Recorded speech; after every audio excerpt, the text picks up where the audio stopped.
Today is Thursday, March 2nd, 2023, and this is March.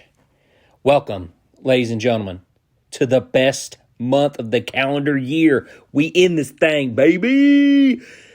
But also, Big Papa might have poked his chest out just a tad too soon as the Cats go down to Vanderbilt.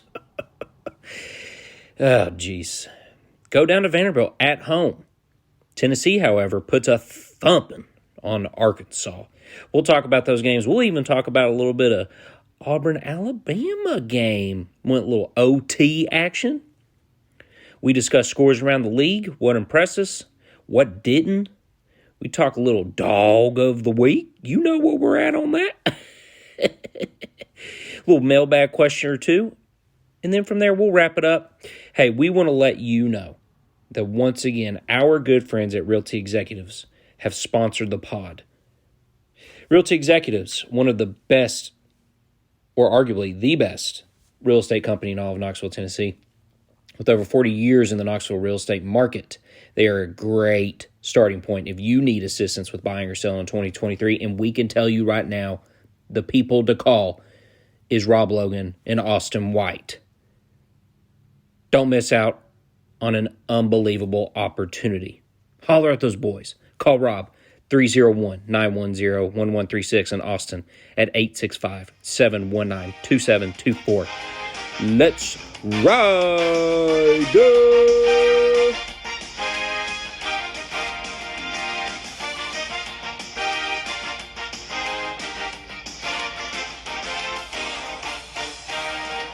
What is up?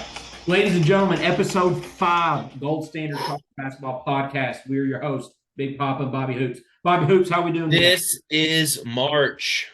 Yes, sir. This is March. Welcome to it.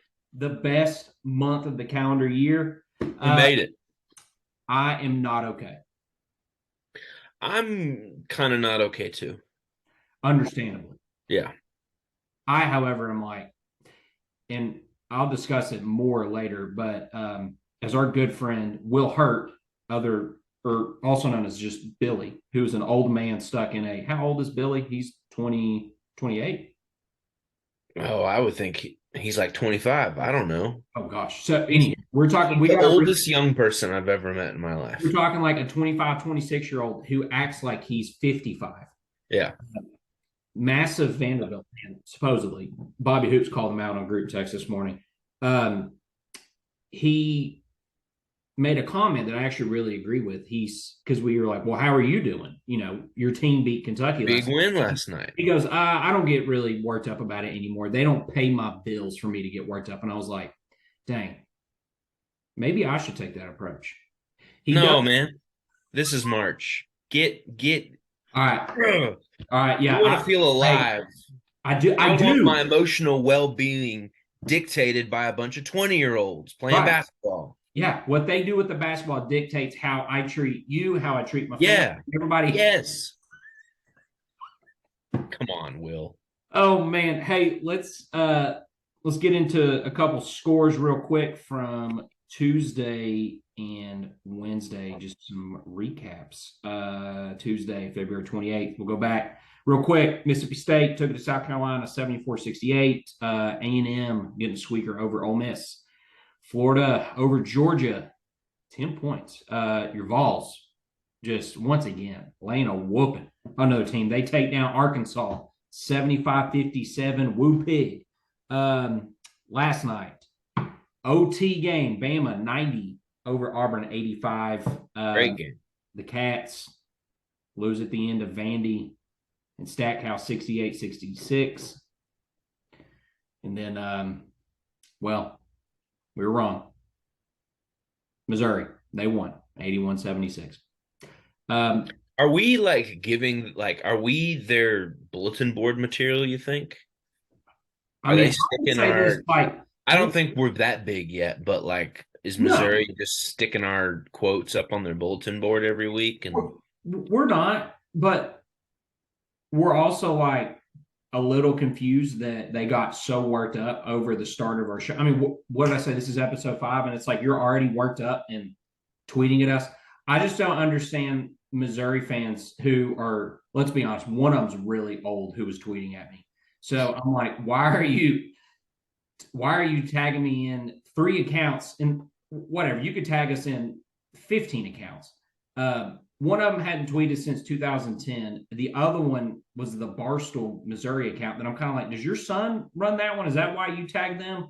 I don't know. And they're like, oh, I bet they're getting all hyped up about their 5 followers. I'm like, yeah, it's kind of awesome because your dad's one of them. That's 5 more than we had last week. I'm like, the account literally is barely 24 hours old. Yeah. Yeah. So, anywho, I don't understand what the workup is from the Missouri cloud of why are you in our business? And I'm like, we just talk ball and call as we see it. I don't.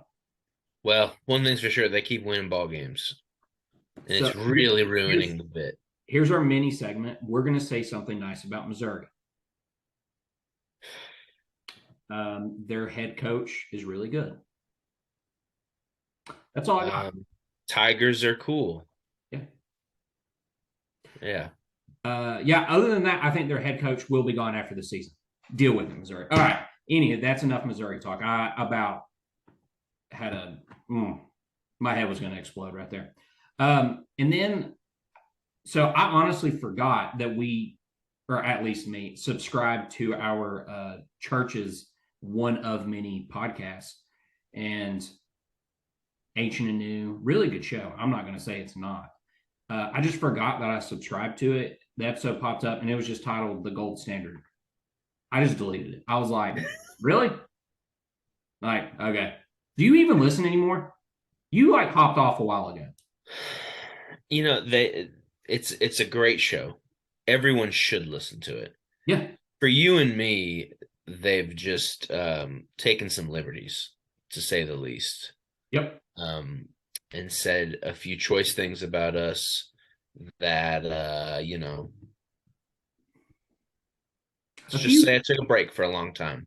Yeah. I won't say if I did or didn't listen to the most recent episode. But all I know is both of those 2 gentlemen, their sons have been named Dogs of the Week on this podcast.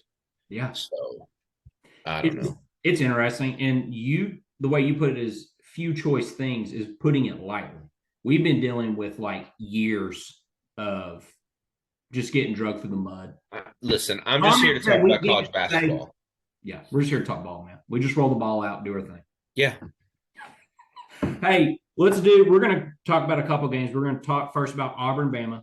I'll pop off about the Kentucky game, and then Bobby Hoops will recap the UT game real quick. So here we go. Auburn and Bama. Like we said, Bama wins 90-85 in overtime. Auburn was up at one point like 20, 22, 23 points, I think, in the second half. Yeah, it was quite a comeback, and maybe you might say quite a collapse by Auburn. I mean, I don't know like what you like. I think it's fair to say it was a collapse, but when you're also the number 2 team, you're probably thinking as a Bama fan, like, we should win. We should win. Yeah. I mean, it was a great game. I mean, it very, back and forth at the end. Yeah. You got 2 guys on this team, on both teams, between Quinterly, I think, is it Javon Quinterly? I think it's pronounced Javon. Yeah. Javon and Quinterly, and then Katie Johnson for Auburn, who are just both like your textbook. They can have the most amazing game of their life and look like they are destined to be lottery picks, and then they can just kill you. And Quinterly had a game and he was off the bench too, 36 minutes, 24 points. That's wild. Hit almost all his, almost 9 free throws. Couple big threes, 6 assists, 3 steals. I mean, he had a fantastic game for them, led Bama in scoring, and he'd been injured a bit recently too. So, I mean, that was huge for Bama. And on the other side, Katie Johnson, I mean, great game for him. Hit that, 21 points. He led Auburn in scoring. Played 36 minutes as well off the bench. Hit 4 big threes. He had that huge three to cut Bama's lead to 2 in overtime. And I mean, huge three, just shut up the entire arena. And then he comes down and gets stuffed on 2 terrible contested layups. Right? It was like, man, what are you doing? You're running into a forest of trees. What are you doing? And I know after the game, I mean, there were a few tweets of Bruce Pearl was livid with the officiating, and that they didn't get any calls. And I mean, I think his words were they were getting like smashed down in the post. And, maybe on one of those, KD could have maybe gotten a foul call, but it just felt like, and especially the last one, they needed a 3 to tie. And with 8 seconds left, and he's driving the lane and just got, smothered. And it was just one of those head scratchers, like, golly, we could have Auburn. If you're an Auburn fan, we should have stole one. You're fuming. Yeah. I mean, Brandon Miller, second half, you picked it up, but probably Brandon Miller expectations, Bama fan expectations for him.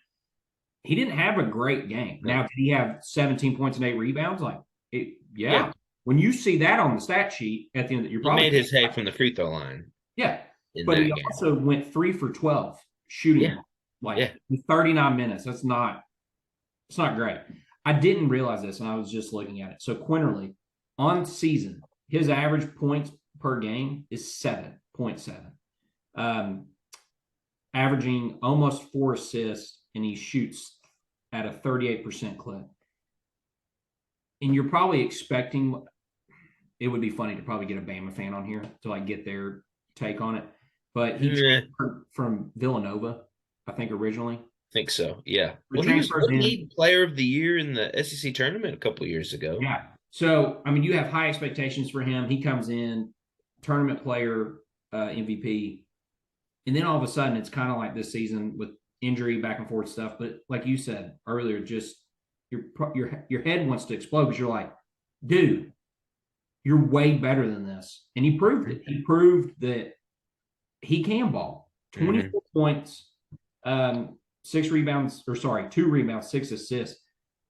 But off the bench, and he played 36 minutes. That is unbelievable. He had an unreal game. And quite frankly, you're probably you should be doing that almost every night. And there's, probably he has the ability to.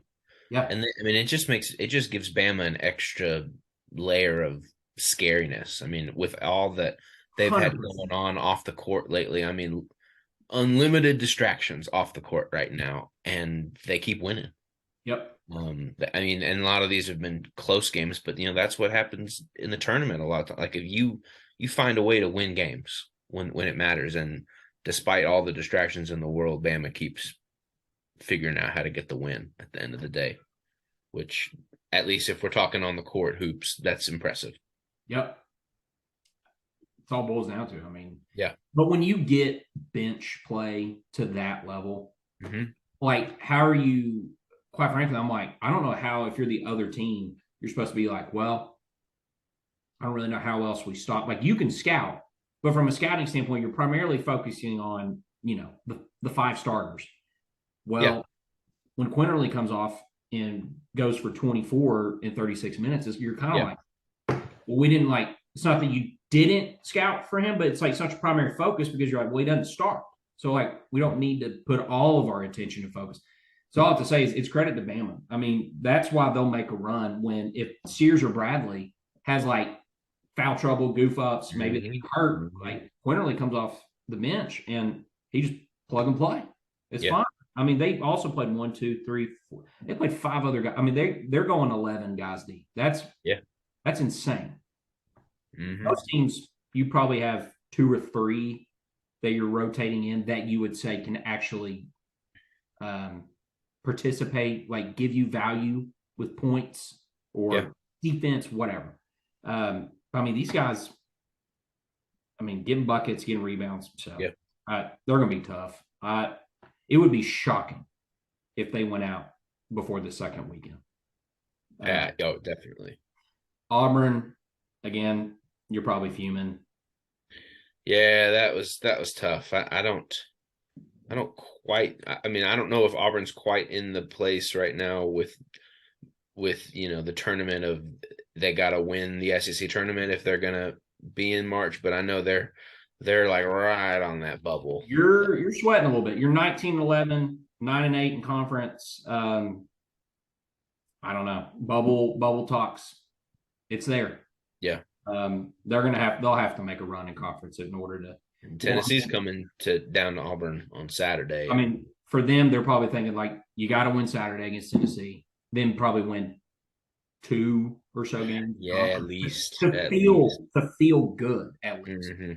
So yeah, I think it's kind of what it is with where Bama and Auburn are right now. It's 2 total different worlds. All right, I'm going to spend like 2 minutes just on Kentucky because I spent way too much time thinking about it last night.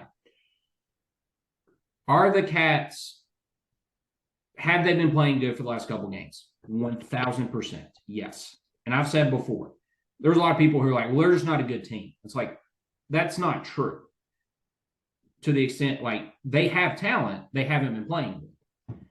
Last couple of games, been playing really good, right? The thing that maybe was the most frustrating to me is that you put an absolute stomping on Auburn last game. You come out and just look flat. Yeah.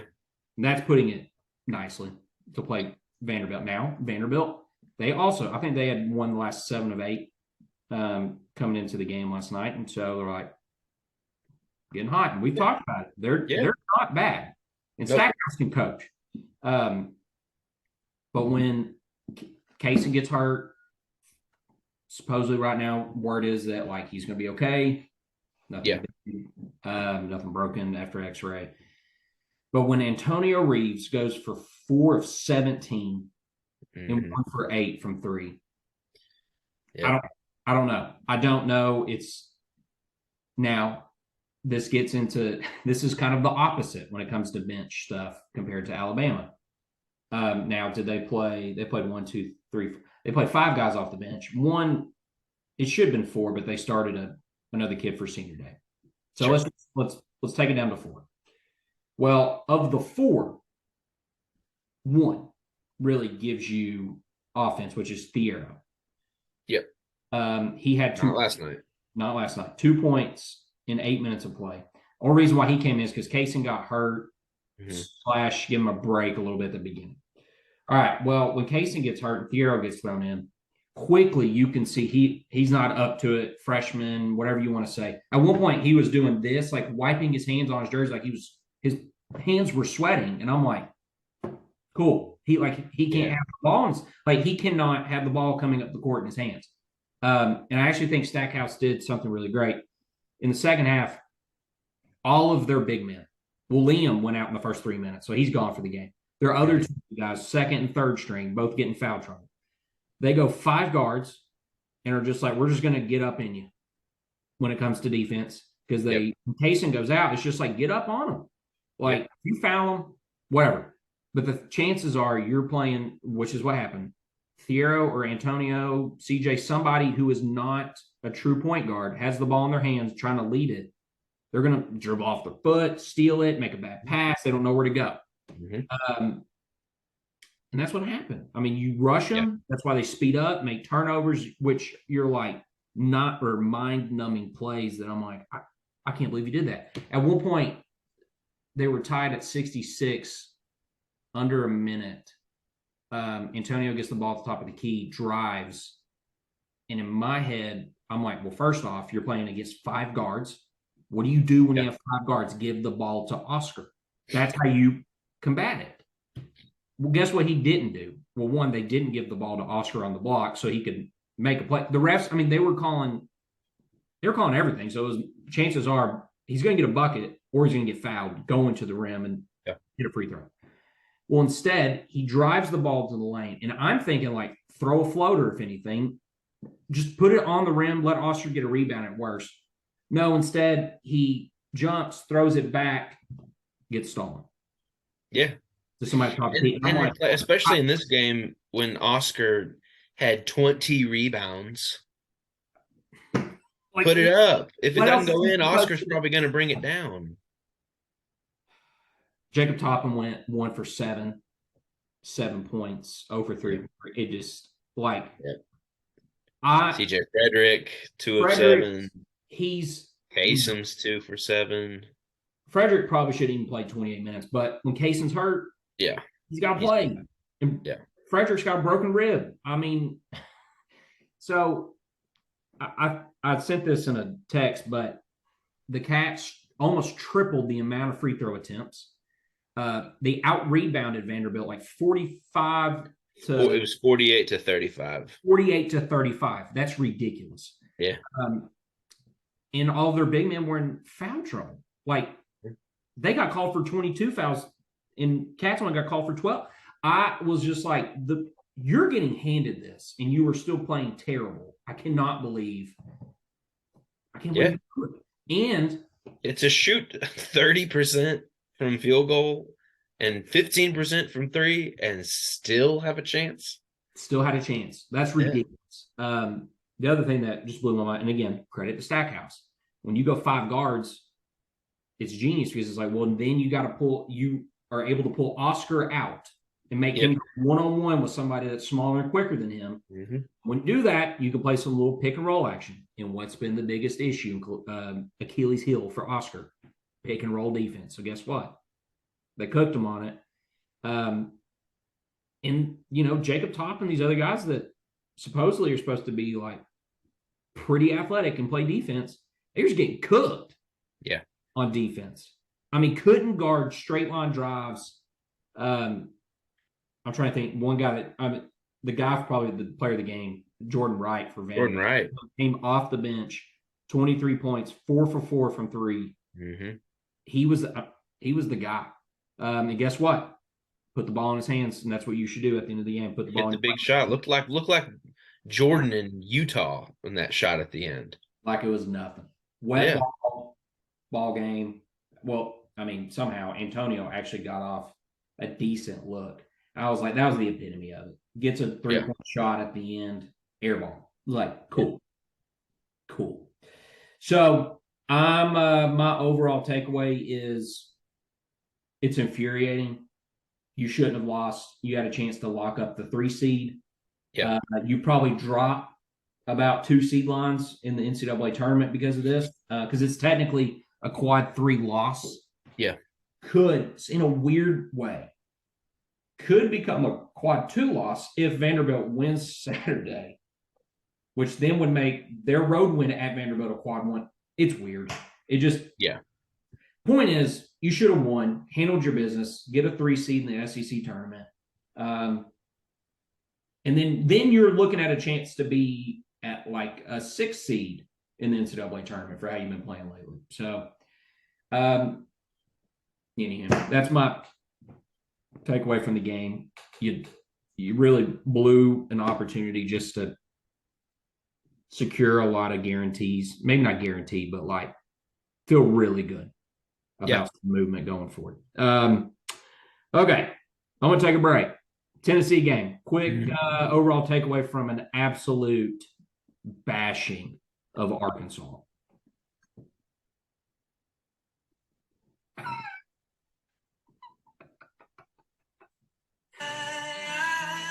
Oh.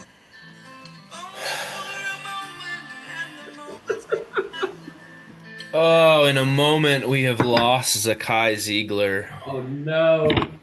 For the season. I mean, that was.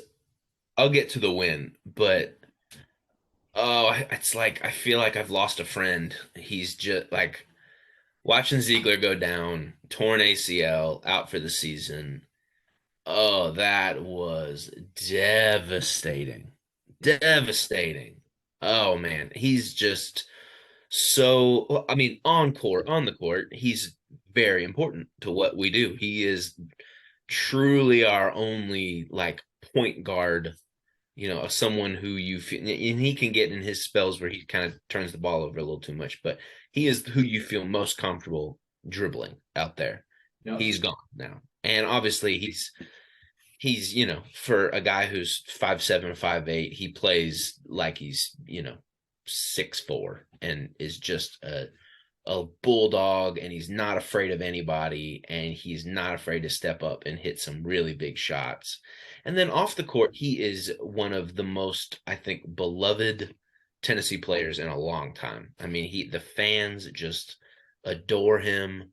His story is so inspiring, and he's just an all-around good guy. So, man, just 3 minutes into the game and he's done. And, I wasn't there. I was watching on TV, but you could tell Thompson Bowling was silent. Yeah. Because he is just one of our best players and one of the Tennessee's favorite players. So that is going to be really tough going forward without him. It's going to force a lot of guys to step up. And then, so going to miss him. But then shifting to the game, I was very impressed with the way they, so early in the game, we lose one of our best players, and Tennessee bounced back and didn't just took it to Arkansas rest of the way. Yep. Really it was never really that close. And Arkansas is a good team. I know they're a little down this year, and they're just now, getting Nick Smith Jr. back, and he's a great player. Didn't shoot all that well because, man, our defense was just awesome, like they can be. Yep. And having Phillips back, Phillips and James both came off the bench, because I know they're still kind of trying to work them in a little bit. But 26 minutes for Phillips, 29 for Josiah. Neither of them played, fantastic offensively. They didn't need to in this game. Fun senior night for Kamwa and Vescovy, who both had really good senior nights, and Vuros had a few, and love those guys. I think that I think all of them have their COVID year next year, but I would be surprised if any of them are back. Yeah. I think they're on to bigger and better things, but yeah, it was impressive, very impressive to me to watch these guys bounce back from such a devastating loss in losing Ziegler, and just handled a really good Arkansas team. I think we match up really well against a team like Arkansas. They just couldn't really get anything offensively, at least consistently. And our guys, like I've said in here, the offense is set up in a way that it's going to get guys open for jump shots, and it's just up to them to hit them. And they did. We shot 50%, and 25% from three, and almost all of those came from Vescovy. Moving forward, so I was going to say the big win, good win. We're starting to pick up a little bit of steam. Head down to Auburn this weekend. That's a tough place to play. We've beat Auburn once this year. I think the way things are going, we should beat them again. I feel pretty good about Tennessee keeping at least a top 4 seed heading into the SEC tournament. But man, going forward, it's gonna be tough at the guard position for us. Vescovy's capable. He's definitely more of a shooting guard. Josiah James is capable. I was about to ask who, if it's you're in Rick's position, is Vescovy the guy that you want the ball bringing it up? Or let's just say him or Josiah. Do you think it's those two? Do you feel? I think it's going to be primarily those two. I think. I agree. We have BJ Edwards, who's the freshman from Catholic, who in the last few games has started getting a little bit of work. He is a true point guard. And maybe Rick works him in. I don't think Rick's that confident in him yet. And now that we're getting into, the most important time of the year, I'll be surprised if Edwards gets a ton of opportunity. I hope, if he does and he plays great, awesome. That would be awesome. But I think it's going to mostly be a lot of Vescovy and Josiah, Meshack can handle the ball a little bit. Tyreek Key can handle the ball a little bit. He's been out hurt, but he's supposed to be back soon. But it's going to be a team effort, ball security, trying to get into the lane. It's going to be a bit of a challenge for us now. So I think I'm guessing that we try to slow down these games even more than we already do. And, it's going to, we usually win games a little better when they're a rock fight. So I envision it's going to be a much slower pace without Ziegler and, just try to take care of the ball. And, but yeah, that's a big shot to, I think, our confidence in March without having Ziegler there. I still think we have a great team. We're going to play great defense. Yep. But man, it's a huge loss. So happy and sad at the same time. Yeah. We got a couple minutes left, but it's funny you talked about that, and I probably should have said it before you went in, because we did have one mailbag question come in from this week, and it's from arguably our biggest fan, Jeff Mason, who said, and I quote, with ZZ being out, assuming it's long-term, which we know at this point. Yeah. This was sent before diagnosis was put out. Who has to step up for the Vols to make a run with a season full of up and downs? And he put second most top 10 wins in the nation this year, number one defensively, etc. A disappointing postseason will lead this team in the ranks of the 2016 Vol football team. Didn't know he's going to pull football in. So do you basically just double up on what you said, which is a lot of what I said already, it's going to be Vescovy, it's going to be Josiah, and maybe even Phillips being asked to Julian Phillips asked to do a little more with the ball. I mean, I think the guy that we truly need to figure things out and get going offensively is Tyreek Key. I mean, he was the grad transfer who was brought in, and I can't remember right now where he was before for his 4 years, but every broadcast they talk about how he was the all-time leading scorer. He was a guy who could fill up the stat sheet. Great shooter. He has not been that here. Outside of the Vanderbilt game, he got a little hot, and the Missouri game, I think he had 23 against Missouri. But he's outside of those games has just been pretty disappointing, and you can kind of see on his face that he's not the most confident right now. So, and he's been out injured for a couple games now, but he's a guy who has the ability to shoot well and shoot off the dribble, and we're gonna really need him now because he has the ability to do things that Ziegler does. Maybe not so much with dribbling and being a point guard, but he's a shooter. That's why Rick Barnes brought him in, and he has not shot well for the majority of the year. So, yeah, he would be the other name I think I would bring up is Tyreek Key. I like it. Shooters got to shoot, man. You got to put them on the floor, and if they ain't hitting, not great. Hey, real quick, like we always do towards the end of the week episodes, dog of the week. Who do you got?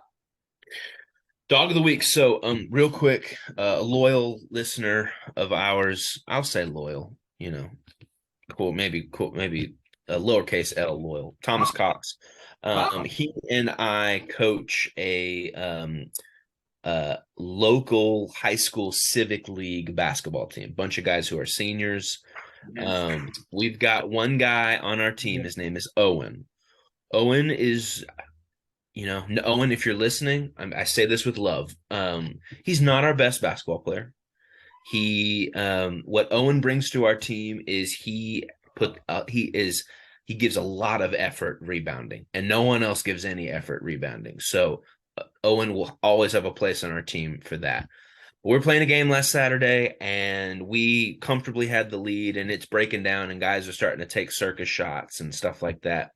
Owen hits a deep three-pointer, like almost to half court, banks it in. Woo, we go crazy for Owen. He's not much of a shooter. Banks it in. He comes down a little further out this time. Boom, 2 in a row. He comes down again next possession. Half court. Swish. 3 in a row. People are going crazy in the gym. We can't believe what we're seeing. Owen, fourth possession, comes down. Half court. Swish bomb. 4 in a row. People are starting to come out of the crowd onto the court at this point. And the ref's like, hey, back up. Everybody back up. Owen, 5th time down. From like 2 feet beyond half court. Swish bomb. 5 in a row. 5 almost half-court shots in a row. I have never seen anything like it. Kids are running out in the court holding their phones. I mean, the refs have to stop the game. It was one of the most amazing things I've ever seen. And then Owen came out, tried a 6th, and threw it off a crossbeam on the roof of the gym. So, Owen, one of the most amazing athletic feats I've ever seen in my life. Dog of the week, Owen. Shout out to you, Owen. Bang it in, cuz. Yeah. My dog of the week, a new listener, Bill Reese. Oh. I'm giving you a shout out, Bill, as the dog of the week. You know why? Because you might be our biggest hater. And I kind of respect that. You'd wake up just like, it's time to hate, baby. Let's get after it. So that's all I got, man. Yes, he is a Missouri fan, if y'all didn't know. He's also cheers for the Chiefs. He cheers for the Dodgers, the Cardinals. He cheers for a lot of teams. Yeah, I lost count at about like 15, probably. The weather's pretty fair in Big Bill's house, I guess. Yeah. Everything's great for him when it comes to sports world. So shout out to you, Bill. You keep hating. Just do your thing. You do it the most consistently of anybody I know. So respect. Hey, real quick, games this Saturday. We got Tennessee at Auburn, Cats at Arkansas, Bama and A&M. That's a big one. Georgia, South Carolina, Ole Miss, Missouri, LSU at Florida, Mississippi State at Vandy. Real quick, win or lose, Tennessee and Auburn. Real quick. Oh man, I'm nervous a little bit about this one. I say Tennessee by 2. I gotta have hope for the guys, but it's tough. It's tough to win in the jungle down in Auburn. But I say Tennessee by 2. Woo! Sweating. I'm going to say Cats in Arkansas. We don't match up well with them. But I'm going to say this. I think they're going to be a little ticked off after getting embarrassed again at home at Rupp. Vanderbilt won for the 3rd time in 40 years in Lexington. I think they figured it out in Arkansas. Win the 3 seed at SEC. Let's move on. Call it a night. So, yeah. There you go. Oh, hey. That's it. Hey. Ole Miss at Missouri. Who wins? Ole Miss. Ole Miss by, I'm going to say, a lot. 10. 20. Double digits, baby. 10. All right. Hey, I'm Big Papa. That's Bobby Hoops. Thanks for tuning in. We out. Have a good weekend.